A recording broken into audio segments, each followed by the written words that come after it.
sihlele ema-KFC asisebenzi and nanamateksi ahamba ngale ko-Bram la Bramfish laphana awafiki ngapha amateksi. Lento isi-affecta kakhulu mawami, asazi ukuthi sokwenze njani. Kuzawuthabatha ixesha ukulungisa umonakalo odalwe luqhushumbo olurhaneleka ukuba ludalwe irhasi eRhawutini. The Monetary Policy Committee decided to keep the repurchase rate at the current level of 8.25%. Lehlile kancinci ixhala kwabo banamatyala emva kokunganyuswa kwenzala kwimali-mboleko. Wilkinson's in the middle. Wilkinson! New Zealand ibethe iNorway ngenqaku elinye eqandeni kumdlalo wokuqala kwitumente yeNdebe yehlabathi abasetyhini nebanjelwe eNew Zealand nase-Australia.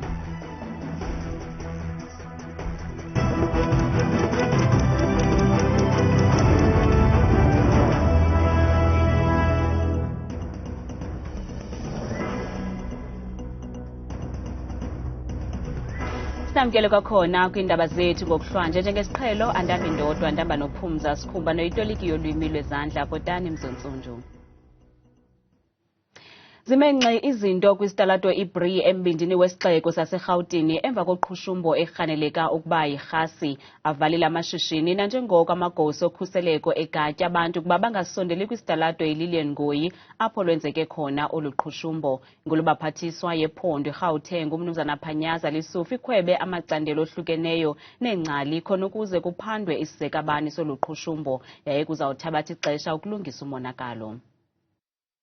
Lento isi-affecte kakhulu because ugesi asinawo kumanje, sihlele ema-KFC asisebenzi and nanamateksi ahamba ngale ko-Bram la Bramfish laphana awafiki ngapha amateksi. Inkulubaphathiswa yaseGauteng uMnumzana Phanyaza Lisufi uthi ukhwebe amacandelo ohlukeneyo ukuba aze kuphonononga isizekabani soluqhushumbo. Onke la macandelo ke avumelene ngamxhelomnye ukuba yonke into ihamba kakuhle nangona kungenaqinisekiswa ngokukhokhelele ekudubuleni kwento erhaneleka ukuba yirhasi. Every institution that had anything to do with our underground network were pulled to come and check their systems. Kuza kuthi gangoku akukho mntu uchazwe njengolahlekileyo yaye usemnye umntu ophulukene nobomi. Urhulumente uzawukhangela usapho lukamfi emva kokunyatheliswa iminwe yakhe. The number of fatalities still remain at one. It's only one person. We have taken the fingerprints of the said individual. They are being assessed and analyzed, and the family members will then be notified. Abasebenzi bamashishini avalileyo abanalwazi ukuba bazawukwazi kusini na ukuya emsebenzini nanjengoko inkulubaphathiswa isithi kuzawuthabatha ixesha ukulungisa umonakalo. In the economy that we live in, losing a day of business trade is very difficult. It's tough for the business, tough for the employees, and hopefully it gets sorted out as soon as possible so we could open the store and start trading as normal. Umkomishinala wamapolisa uqhwabela izandla abezoshishini abanamashishini embindini wesixeko ngentsebenziswano ngethuba kunikwa ingqwalasela indawo yexhwayela. Yonke ingingqi engqonge isitalato iBri iza kuhlala ivaliwe yaye iphantsi kweliso elibukhali labezokhuselo. I just want to appreciate the business community in the CBD, the hawkers and some residents and community members who have very much cooperated with us. They've responded very well. Kwiindaba zethu kuchannel 163 oziphathela Newsroom Africa, Dunguzola Sholwana, eRhawutini. Ayinyuswanga inzala kwimali-mboleko nebolekwa ibhanka zeli isahleli ku-8.25% kanti irhuluneli yebhanki enguvimba uMnumzana Lisitsha Kganyarho uthe thaca ingxelwe ngobume bezoqoqosho kweli. Irhuluneli yebhanka enguvimba uMnumzana Lisitsha Kganyarho uthe thaca ubume bezoqoqosho kweli obukhokhelele kwisigqibo sekomiti yomgaqo-nkqubo wezezimali kuphathelene namaxabiso emali ezalayo. Prices for commodity exports continue to weaken. In addition, energy supply pressures remain and stronger El Nino conditions threaten the agricultural outlook. Inzala kwimali-mboleko ebolekwa ziibhanka zeli isahleli kumyinge we-8.25% ngelixa inzala yemali ebolekisayo kubathengi isahleli kumyinge we-11.75%. The Monetary Policy Committee decided to keep the repurchase rate at the current level of 8.25%. Urhanyarho ukwathena kubeni kukho umnyenyevu ekuxhumeni kwamaxabiso okutya kodwa asikaphumi engxingweni ukwathe ucimicimi wombane unefuthe libi ngakwezoshishino. Sasibajikelele we-ANC Mnumzana Fikile Mbalula uvale ngokusesikweni namhlanje intlanganiso yengxoxo entsuku ntathu yamaqela ezopolitiko angaphaya kwama-45 aphuma kumazwe awohlukeneyo yehlabathi quka namazwe aphantsi kweBrics. Le ntlanganiso injongo yayo ibikuqinisa ubudlelwane phakathi kwala maqela ezopolitiko kwanye nelizwekazi Afrika kwimiba eliqela. Ingangendaba kandoda imiba ethe yashukuqwa kwezi ntsuku zintathu ngala maqela ezopolitiko kwaye usosibajikelele we-ANC uMnumzana Fikile Mbalula uthi izigqibo ezininzi ezithathiweyo apha ziza kuba likhubalo kwingqungquthela yamazwe eBrics eza kubanjwa kweli kwinyanga ezayo. The declaration adopted, it is not only the pivot of our commitment as political parties gathered here, but a perspective that must influence the governments scheduled to meet in the BRICS summit in August. Lokambalula uthi la maqela ayalixhasa inyathelo lenkokheli zelizwekazi Afrika lokuba iRussia neUkraine zibeke phantsi izirhweqe. We call for the immediate silencing of guns in the Russia-Ukraine conflict and the start of dialogue as proposed by the African Leaders Peace Mission, China and others. La maqela ezopolitiko aziheshile ezihewula nemfazwe ezigqubayo kweli lizwekazi leAfrika ze amemelela kumazwe ehlabathi ukuba abe yimbumba yamanyama kulawule uxolo kwihlabathi. We therefore call on all political parties from the global south and the north to work together with us for a better and sustainable world. Lokambalula uthi bakwavumelele ngamxhelomnye ukuba kubekho iqonga apho khona la maqela ezopolitiko aza kumane edibana khona ukubheka phambili. Iminyaka emithathu abahlali baseRondebult ekurhuleni bengenambane abahlali batyhola uceba nesixeko sasekurhuleni ngokubalahla kwesinomhlwa kwicala lomkinkishelwa ngombane ngokubonakalelwa zizinto ezisebenza ngombane kanti bachaphazeleka nobomi abo banamachiza agcinwa kwisikhenkcezisi. Zizitalato imelon, mfundo, lichi, sirilemon, silaye, morara, kalaka nePhelindaba esichaphazeleke kanobomi.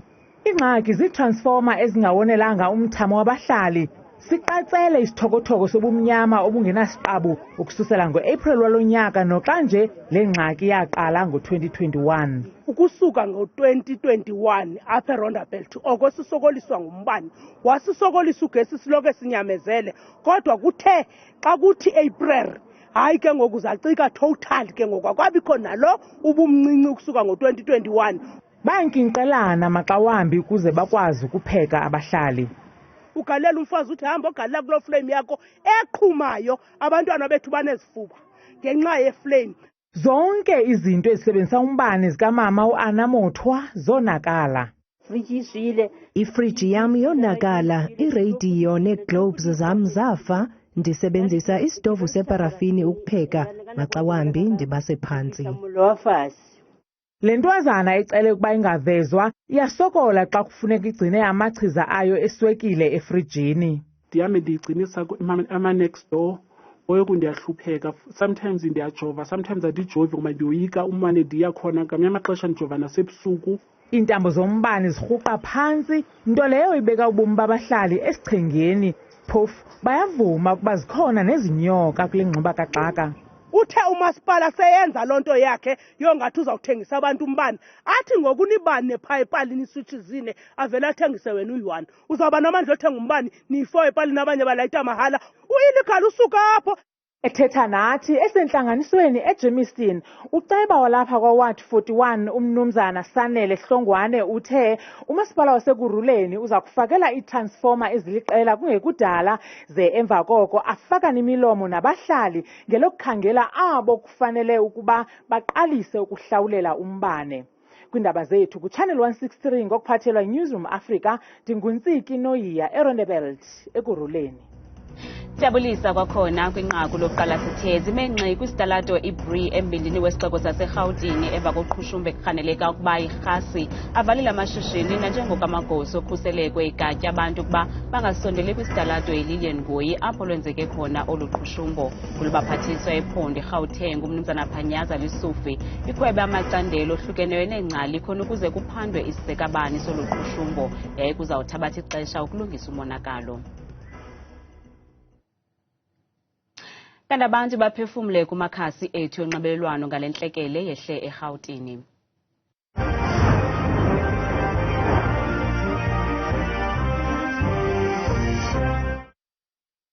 Bendilapho kanye ndizodiliva ndibaleke ndathi nyawo zam nandikena ndenzela ntoni. Kambe nabe ndiphaya ndabe ndiyothenga into zokudla. Saphazamiseke nangoku. Kodwa ndibulela xa ngabe beningakwazi sitrato senzeke kuyo laa nto. Iyadumaza kakhulu futhi iyasabisa ngempela into eyenzeke eGoli. Uzokhumbula ukuthi ke kungekudala sanda kwakhona isigameko esifuzekilesi sokuzamazama komhlaba kwengxenye yeGoli. Manje sekuyilokho. Buke ngathi singabantu asifundanga lutho kuleya nhlekelele eyenzeka lapha eBoksburg ngoba uyabona ukuthi abantu basaqhubeka basashutha bashuthele eduzane yize kukhombisa ukuthi igesi ibivuza lapha ya. Ndiphuma nokudelo kuwabantu mna sasazi babukele kodwa bayabona uba imoto ziyatshona bona basashuta. Abantu bakuthi abamameli kodwa mani. KuFacebook uviyelwa Shumi uthi ininzi into eyenzeka kula Rhawuti kwaye ifuna uqwalaselwa oko kulimala abantu kwaye idinga umthandazo Trace Crossroad. Avela Mtunu Gatyeni uthi kubi eGoli siyawudinga umthandazo besikhala ngodubulo kwiveki ezimbini ezidlulileyo kwaphuma umphefumlo ngokusesinye isehlo futhi hayi ndicinga ubuyela emqanduli ngoku Trace eGoli.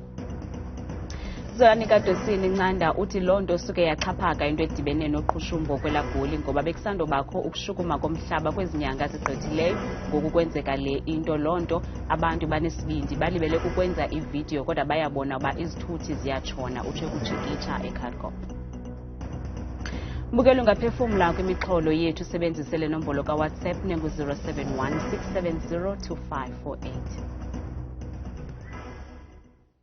Lingene kusuku lwesithathu ityala lokubulawa kukaSenzo Meyiwa igqwetha labatyholwa ababini owokuqala nowesibini lilo elihlabe ngemibuzo ingqina lenkundla uZandi Khumalo kanti uKhumalo umile kwelokuba umrhanelwa wesibini uBongani Ntanzi ngomnye wabarhanelwa ababekho ngobusuku besiganeko. Namhlanje uZandi Khumalo njengengqina lombuso ukhwele emkhumbini kusuku lwesithathu lelityala lokubulawa kukaSenzo Meyiwa nalapho ahlatywe khona ngemibuzo ligqwetha lokuqala labarhanelwa ababini umrhanelwa wokuqala nowesibini umnumzana Sipho Ramusibidi bohlisene besonyusana ke ngethuba igqwetha libuza ngemeko awaye phantsi kwayo xa kusehla isiganeko njengoko ethe babesela ngobobusuku.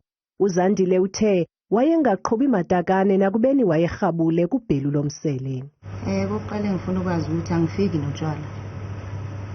So amakhina amabili amathathu awenzi lutho. But you haven't answered my question. I don't know you. I don't know how you drink. My question is simply based on what you say you drank that day. How were you feeling in terms of intoxication? Nami ngadakiwe. Umnumzana Ramusibidi uphinde wabuza uZandile ukuba wamqaphela nini umrhanelo wesibini ongubongani Ntanzi ukuba ngomnye wemigewu eyangena kwindlu ababekuyo ngobusuku bokubhubha kukaMeyiwa.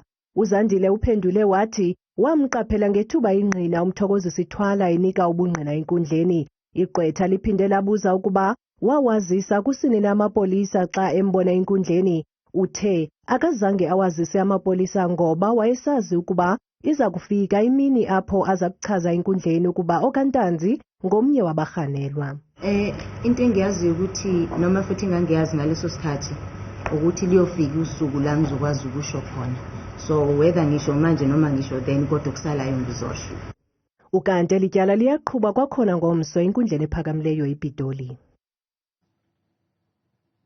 Tanathekile umama kaSnegugu umyeni noswelekele ePhilippines ubike imbilini yakhe ngentlungu kwanobunzima intombi yakhe edlule kubo ngethuba ifunda kweliya lizwe. Umyeni nobeneminyaka engama-34 uquleke kwisikhululo senqwelomoya kamva waswelekela esibhedlele.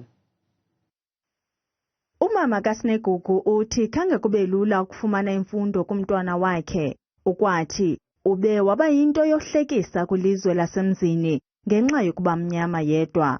Uthi le mpatho yamenza inkomo edla yodwa aphume kuphela xa esiya esikolweni.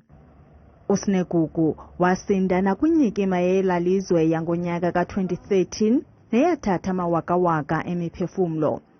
Isakhiwo sedyunivesithi yakhe saba phakathi kwezakhiwo ezawayo. Wabuyela kweli ngenjongo yokugqibezela imfundo yakhe, kodwa oku akuzange kuphumelele. 2014 wonke bengifuna iYunivesithi eSouth Africa azobhadela kuyo le physiotherapy ayiqalile. Angiyitholanga, kwathiwa isyllabus ayifani.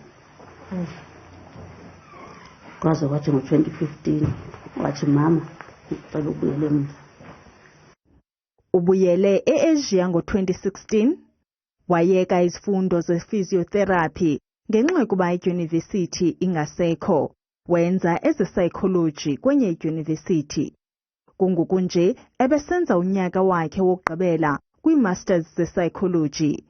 Uqale ukugula ngo-April xa ebuya ekhaya ebuyela kwelalizwe. Bagqiba kwelokuba abuyele apha ekhaya, kodwa inqwelomoya yala kumkhwelisa ngelithi ugula kakhulu. Somlobo benzelwe i-hemodialysis. Abayiqedanga ke. Bamtshela ukuthi hayi usethule. Kwaba kuphela kwendaba yomntanami. Umama wakhe wangena kumakhasi onxibelelwano ecela uncedo ngokubuyisa umzimba wakhe. A good Samaritan who's a business person who has actually paid for the repatriation, the 220 or 250,000 that was required. Umzimba kaSnegugu uza kufika kwisikhululo senqwelomoya i-OR Tambo eRhawutini ngomgqibelo. Uza kungcwatywa kwiveki ezayo, anga umphefumlo wakhe ungalala ngoxolo. New Zealand ibethe iNorway ngenqaku elinye eqandeni kumdlalo wokuqala kaGroup A namhlanje kwitumente yeNdebe yehlabathi yamanenekazi ebanjelwe eNew Zealand nase-Australia. Nempumelelo eyokuqala kwiqela laseNew Zealand kwindebe yehlabathi emva kweminyaka engama-32.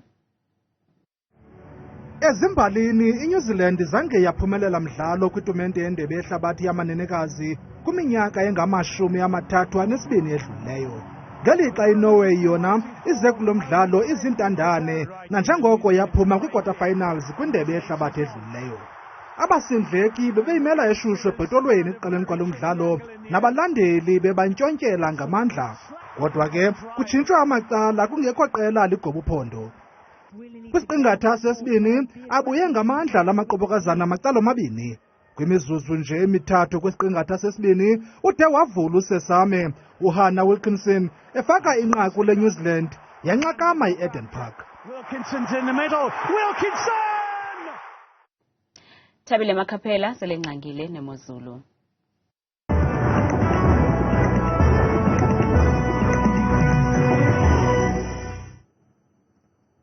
Nkosi kakhulu kwamamqwathi apho kwidesika yakho yendaba. Mna bethuna ndakubulisa apha ekhaya ndikwamkele kaloku kweyam ke idesika yeMozulu. Mna igama lam ndinguthabile umamvela siqhudeni wakwaMakhaphela. Bethuna masijonge nantsi ke iMozulu.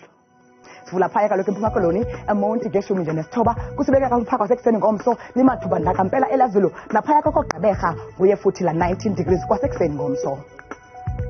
Yenjenje bethu nimeko phaya eFree State eBloemfontein amaqondo phaya anciphe kakhulu efikela ku-12 degrees ngamathonsi entshizana ezivula kweliphondo linye futhi phaya koSasolburg kuyabanda ngeshumi elisibekeleyo. Yona ke imeko yenjenje phaya koRhawutini eJohannesburg sisixhenxe sibanda kakhulu phaa kwasekuseni ngomso sikhatshwa ke phofu ngamathonsi emvula kwasekuseni ngomso phaya emini eVereeniging ku-10 degrees. Mbukelo wam apho ekhaya masijongeni kaloku phaya kwaZulu Natal eThekwini ngeshumi nje lesixhenxe kusasibekele kwasekuseni kakhulu phaa ngomso lisibekele kakhulu elazulu futhi kuyafana naphaya ke eMgungundlovu ngaye futhi la 15 degrees wamafu. Ukanje nimeko yabo phaya eLimpopo koPhalaborwa lishumi nesithathu ngamathonsi entshizana ezemvula kwakhona phaya ekuseni ngomso bevuka phaya ngorhatya ePulukwane kubande impela ngesithoba. Majonge imbukelo wam apho ekhaya phaya eMpumalanga embombela ngo-10 degrees nayo uyabona kakhulu ekhashwa kwakhona ngawo lo mathontsana nje entshizana ezemvula phaa kusisa nje ekuseni kanti kube bufuna kwakhona phaya eSekunda ngo-7 degrees. imeko yabo phaya northwest eMahikeng ku-12 degrees ekhatshwa kwakhona futhi zezo ntshizane zemvula kusisa nje phaya ekuseni ngomso xa sicoka kwakhona imozulu phaya eRustenburg kusabanda nge-10. yona ke imeko yabo phaya eNorthern Cape eKimberley phela kamandi phaya ekuseni kwakhona ku-17 degrees ekhatshwa ngalamathontsi ezomvula khona phaya imeko phaa ku-Uppington ku-21 degrees ngamathontsana nje ezontshizane. Kanti imeko yabo phaya entshona koloni eKapa lodumo 15 elimathumba ntaka mpela kwasekuseni ngomso masivaleni bethu imozulu phaya ngeGeorge nge-10 nje nesithandathu. Ukaka kumsuthu wam kweyam ke imozulu desika imozulu mna ndikuthanda kangaka xesha lemiyoli.